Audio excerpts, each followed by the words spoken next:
Good morning, everyone. My name is Shoshanna Gross. This is our executive dose. So thank you so much, John, for joining us today. John Barker, of course, is our CEO and president at the Ohio Restaurant Association. Hey, Shoshanna, good to be here. So today we are going to talk a little bit about some of the updates that you have at the state level, talking a little bit about what's going on with vaccinations and maybe also some federal information. We've got a public affairs conference coming up. So why don't you kick us off with that? Yeah, lots going on as usual. And we want to make sure people know what's important. I think the first thing I'd mention real quick is the Restaurant Revitalization Fund. There's a lot of details that are yet to come on that, but more and more information has been available to us. Yesterday, I was on a conference call with a bunch of restaurateurs from the New York Restaurant Association, the NRA, and Senator Chuck Schumer. He hosted the conference. It was a great conversation with him. He really did push this for us. This is the $28.6 billion that have been set aside for restaurants and bars to go directly to folks in the form of grants. And we've put a lot of information about this out, but what we're really looking for now is the applications to open up in a portal. And so more information is going to come within about the next 7 to 10 days about what people need to do to get kind of prepared for that information that they'll need to to have in advance of that. And so that instructions and things like that, we'll get that out to everybody in our memo. So that'll be good.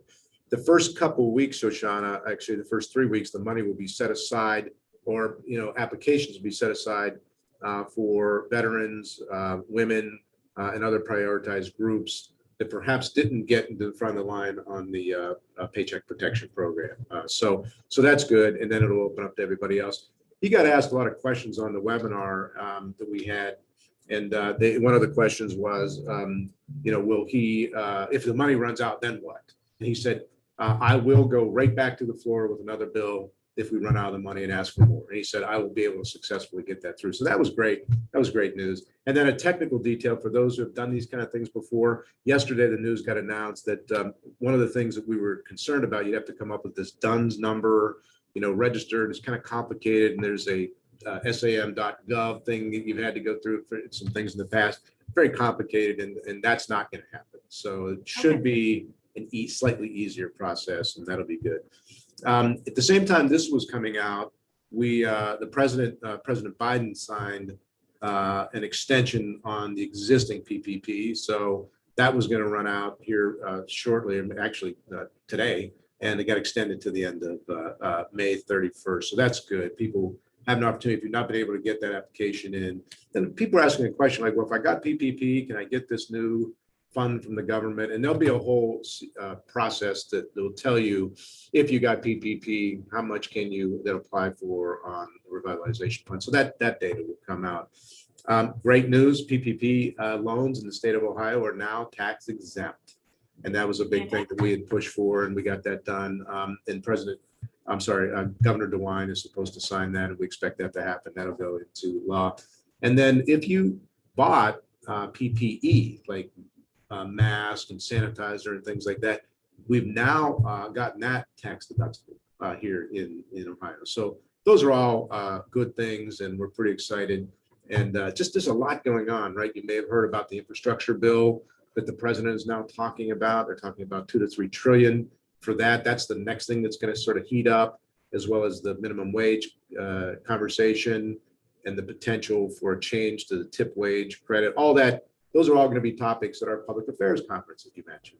And so that's going to be April 20th. You can register right on go to our memo or go into the National Restaurant Association site, register for that. It's going to be a great packed day of information about all these various topics. And then we're going to do virtual Hill topics meetings on the 21st and 22nd. So this is replacing, we used to take between 15 and 20 folks from Ohio every year to this big conference. Of course, everything's virtual now, and we'll be getting those set up, and folks will be hearing more about it. If you're interested, reach out to me or Todd Bowen, and we'll get that too. Great. And I just wanted to back up. So the PPP deadline has now been extended to May 31st. Is that correct? Yes. Yeah. So that's the new deadline, and there's for sure plenty of money left in the PPP fund. So definitely apply if you haven't already, or if you're afraid that that money is running out. There's plenty left. Is that correct? That's right. Yeah. Great. So apply for a PPP loan, be on the lookout for some more information about the Restaurant Revitalization Fund in the next 7 to 10 days, and then make sure you go online as soon as possible and register for that public affairs conference. Yep, a lot to do, but it's all worth it. It's all worth it. Look, if you're not active in this kind of stuff, not paying attention, we did hear, Shoshana, people didn't apply for the first round of the PPP, and then the second round, they, because they hadn't applied, they didn't know how to go through it. Look, this stuff is out there, and we're sending that information in the memos, and we're updating people on these kind of calls and everything. And so, you got to be active. You got to take advantage of these things. Absolutely. And then we also know that the state is working on some funding for us as well, correct? Yeah, so we've been working with the governor's office for quite some time on this. This is the new budget that's coming out. This will be the fiscal year 22 starting, and and one of the things that was in there was a couple $100 million set aside for restaurants and bars in the form of grants. Again, these are not loans; these are grants. And we've been working with the state legislature to see if we can get some of that accelerated a little bit, because people who are in the business need the money now. It'd be great if we also got it in October or got it in December, later this year, but people need it now to get reopened and to pay bills that are due and to try to bring people back on the payroll and all those things. So we're pushing for that, and we're hoping to hear pretty soon. The legislature is working on that. And these are the grants, Shoshana, that were between $10,000 and $30,000 from the state. And this is in addition to all the things the state has already done, or some of the city programs we've heard about. Yesterday, we had the Cincinnati Local Restaurant Alliance. We heard that there are some grants that are going to be available, for example, from Hamilton County or the city of Cincinnati. We've heard that from some of our other cities as well. And we're trying to stay on top of that. But again, you got to be paying attention, reading our memos, talking to your local officials so that you don't miss out. Great. Also going on statewide right now, everyone is eligible for a vaccine. So anyone 16 and over can get a vaccine. We know restaurants, this is a key element to restaurants being able to reopen fully. I think it's part of confidence among the staff, to get people more confident. Hey, I can be safe now. I might still wear my mask and all that. Of course, that's the law right now inside of business, but getting more and more people vaccinated, there's no question, like the confidence level goes up. Interestingly, we just looked at a Census Bureau survey, and back in January, Shoshana, 22% of Americans said they would definitely not take the vaccine. That number has now dropped to 17% in the latest one that they just completed. And we've seen similar sort of numbers. It's a little bit different by state and things like that. But I think the reticence about the vaccine was very high early on. And as more people are kind of watching this happen, and they realize this is how we get out of the pandemic, right? And of course, there'll be some people that can't for medical reasons and things like that, allergies. But we really encourage restaurant employees to step up and get in line for the vaccine.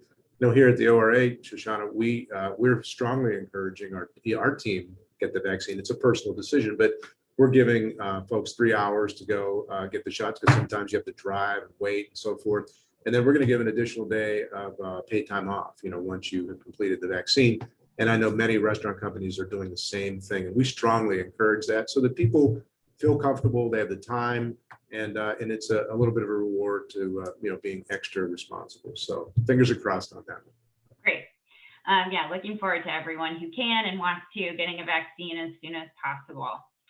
And we also have some celebrations coming up, which is great news. Of course, we have our annual golf outing coming up on Monday, June 28th. And right now we have nominations open for the Ohio Restaurant Association's Industry Award celebration. So this is a great opportunity for us to be able to just celebrate the industry, take some time. On July 15th, we're doing a great virtual celebration. And we just really wanted to take a moment to encourage everyone to nominate someone from your company, nominate someone from your team, nominate yourself. There's a lot of great awards out there, and we want to really celebrate the industry. Yeah, it's okay. It's okay to nominate yourself if you've had a really good thing that you've done. You know, some of our awards, Shoshanna, are beautiful things like nourishing the community, and people who are leaders in technology. We have a Tech Titan Award, things like that, right? It's not always you have to be, the most valuable player in the entire universe, right? To be somebody who gets an award. We really do try to recognize people who have overcome things or have done something wonderful for others, Of course, we have things like the Hall of Fame, and that's more like a recognition of a long period of time. But boy, some of the awards that we've given out in the last 4 or 5 years have been so inspirational. People at all levels of our industry, and really a nice, beautiful reflection of the diversity of our industry in terms of the folks who have been nominated, folks who have won, and we're going to continue that because it's really important that these awards reflect everything that makes our industry a great one to be in. Absolutely. So if you have somebody you would like to nominate, you can do that right from our website, our Ohio Restaurant Association website. It's on the events page. So thanks, everybody. Thanks.